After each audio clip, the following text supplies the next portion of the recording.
Hello.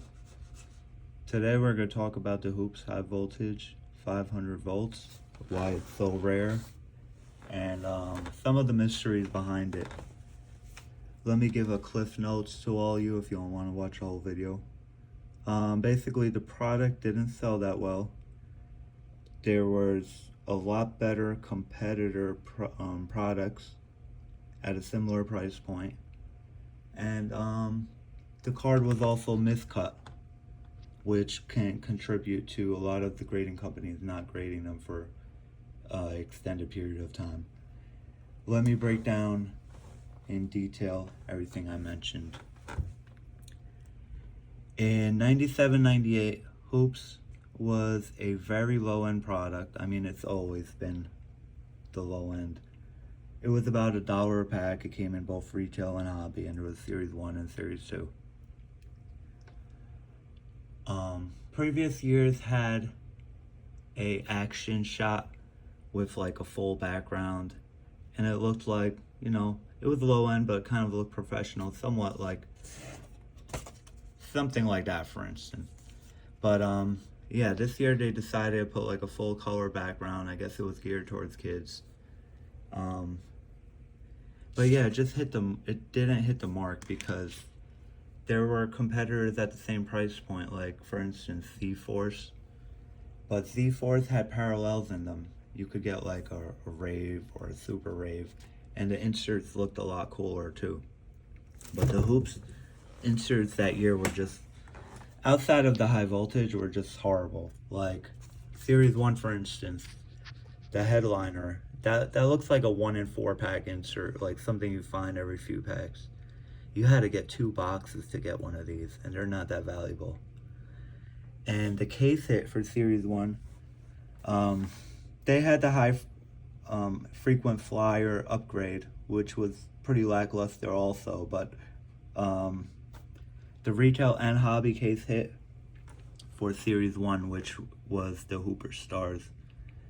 It was 1 in 288 packs, and it's not that bad, but like this could probably be a box hit, like 1 in 36 or 1 in 24 type, not 1 in 288. So there really was no chase in Hoops. You had no parallels. You had horrible inserts. The only thing they had going for it was the autographics. So a lot of people bought Hoops because of the autographics. But they messed up by making the retail box autographic rate 1 in 240 packs, and the hobby was 1 in 288 packs. That meant it was easier to get an autographics out of a hobby box than a retail that year in Series 1, which usually it's the other way around. Usually it's easier out of hobby. Yeah, and also they put some of the better players, from what I'm told, like in the other products, because autographics was a set that extended in all Skybox products. Like you could hit one in Skybox Premium, Fleer Ultra, Z-Force, etc. But there was a different hit rate. Where am I looking? Oh yeah. As you could see, like it varied between products. But like some of the better players, as I mentioned, were inserted more frequently into better products. So Hoops, you had a better chance of getting like a Matt Geiger type player. I mean, there are instances where you could get like a Grant Hill or something, but for the most part, they dumped a lot of the lower end players in like Hoops. So if you were buying a case, you were gonna take a hit, because even the base cards, like Duncan that year, which was the rookie, it was valued at $3, but you were lucky to get $1 for it at the time. There, like eBay wasn't a thing back then, so you had to go to a card shop or like set up a booth at a show. And people didn't really like honor the book values like they do today. Like if you were lucky, someone would give you a pack of Hoops for a Duncan rookie. So yeah, the inserts were pretty crappy for the most part. I'll give you an idea of what the other products were putting in as their case hits and like box hits. Case hit, Z4, same priced item. Same price packed, I mean. Premium, Skybox Premium. That was like a $2.50 pack, $3 pack.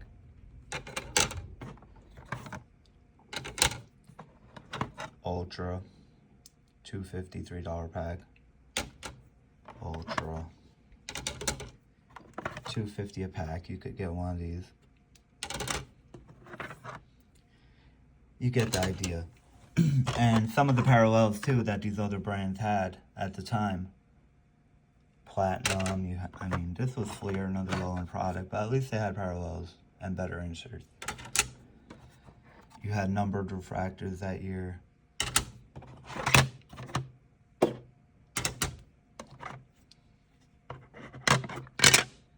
You get the point. So you really had no reason to get hoops. So I think Series 1 just sold really poorly in comparison to the other products. So they made a lot less of Series 2. And I think this kind of backs what I'm saying right here. If you look at Series 2, the odds of hitting an autographics was 1 in 144 packs compared to Series 1. So Series 2, the odds were pretty much cut in half if you compare it to like Hobby. And the odds were the same for retail and Hobby for autographics in Series 2. And look at the case hit of Series 2 hoops. I mean, for real. That's like top 5 worst case hits, I think. So people just weren't buying the product, and it's understandable. Like, back then, low end was hoops. You had Z-Force, you had Tops, you had Collector Choice, all $1 to $1.25. Mid end was $1.99 to like $2.99, which was Upper Deck. You had Skybox Premium, Fleer Ultra, etc. And then high end that year. High end was not like today. High end was $4.99. You had Flair Showcase. You had Upper Deck, SPX. You had Top Finest. So, yeah, the price difference from low end to high end was only a few dollars. When I was growing up, like, if I bought a pack of hoops, my mom probably gave me like $5 or $10, and I bought 2 packs of Fleer metal. I mean Skybox metal, maybe like 1 pack of premium, and if I had $1 left over, then I'd get a pack of hoops. But even then, it wasn't my go-to. I would still get a Z-Force or like a Tops before I got hoops. So I just think they threw away a lot of product. Now back to the actual card. I'm gonna line them up real close. You can see it's a little taller. And that presents issues when you try to put it in a slab. Oh, wrong one.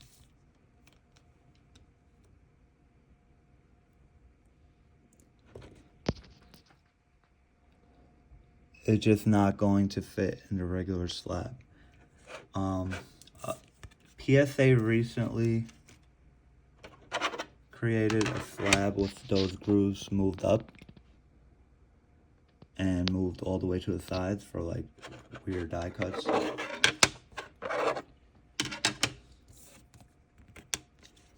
Like, it wouldn't be an issue now, but like for a while, these cards were coming back. If you try to grade them, they were getting this label.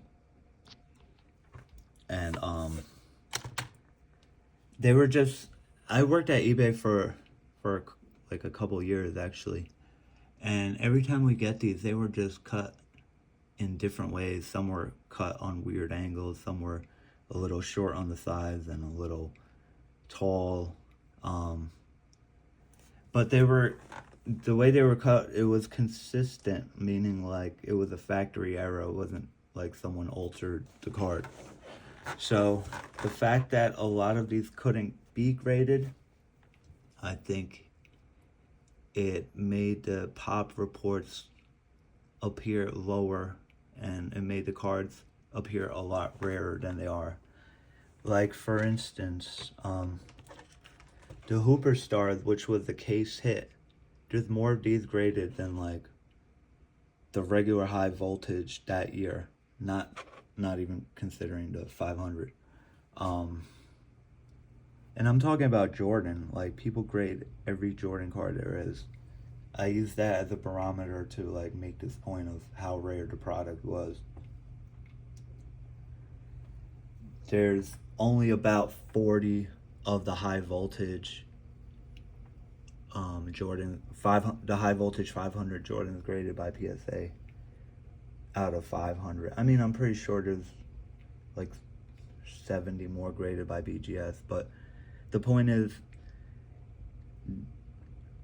20 years later, I mean, almost 30 years later, you would imagine there would be about 200 to 275 of them graded. But that's just not the case. And I think a big part of it is, number one, the rarity of the product. And two, you have the fact that it's miscut and they just weren't able to get through. And then three, you have the verification element. A lot of the verifiers at these grading companies, they know super modern. I mean, they're usually younger guys. They know all the Panini error stuff. I mean, they might know some Topps Chrome, etc. They don't have great knowledge in terms of 90s in general. So if you never came across this card, you wouldn't even know it's a parallel. You just assume they're all numbered, and you might label it as a high voltage. So those pop reports can be misleading because some of these cards may have been mislabeled. Yeah, I think all those contributing factors are why it appears a lot rarer than it is. But yeah, the card is definitely rare, but I just think the pop reports are a bit misleading as well to make it seem a lot rarer. But yeah, let me know what you guys think in the comments.